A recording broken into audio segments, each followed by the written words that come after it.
Archaeological excavations ahead of work to expand heating pipes in Kleinbasel, the Rhine port and industrial area of Basel in Switzerland, has uncovered 15 graves dating back to the early medieval period. Some of these ancient burials included numerous and valuable artifacts. The highlight of these, a beautiful gold robe clasp. Medieval gold brooch dating back 1,400 years. This medieval gold brooch, known as a fibula, was found within the grave of a 20-year-old woman who lived in the 7th century. It was found in November by staff from Archaeological Soil Research in the Rheinstrasse, Rebgas area. The team reported that 17 studs of blue glass and green garnet decorated the surface of the clasp once upon a time, a fact which indicates her exalted social status. In fact, the archaeologists postulate that her family likely owned property in the rural hinterland of Kleinbasel, roughly 1,400 years ago. The presence of a medieval burial ground at this site has been known since the 19th century, with a rescue archaeology excavation being carried out in the area prior to the installation of new utility pipes. The woman in question had her grave and skeleton accidentally crushed during construction work in the 20th century, but at the time the gold brooch remained undiscovered, reports Archaeology. A beautiful brooch for a beautiful woman?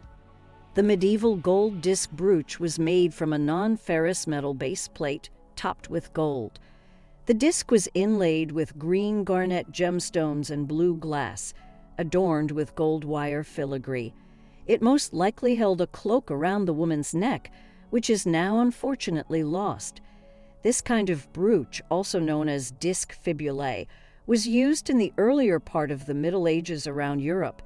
They are considered the most common style of Anglo-Saxon brooch.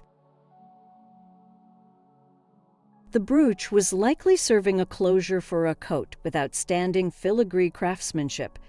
Filigree is an ornamental work of finely layered gold or silver, which is then delicately traced.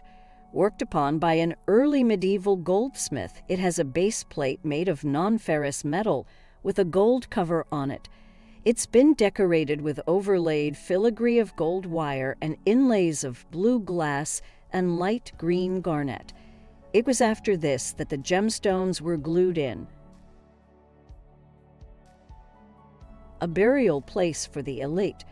It's not just the gold brooch which was indicative of her high social status.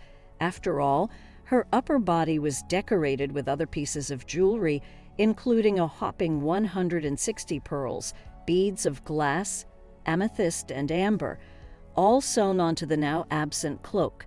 There was also a leather strap with an extremely large amber pendant, as well as small metal crosses.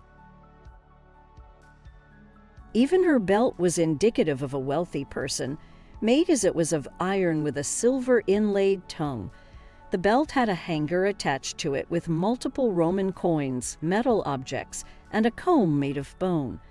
It appears to be a hot spot, a special place where particularly wealthy people were buried, said Basel cantonal archaeologist Guido Lassa in an exchange with Swissinfo.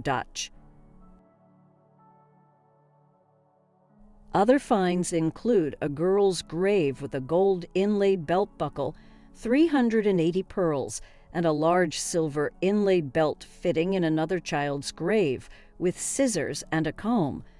Lasso commented that the burial ground was definitely denser than previously assumed.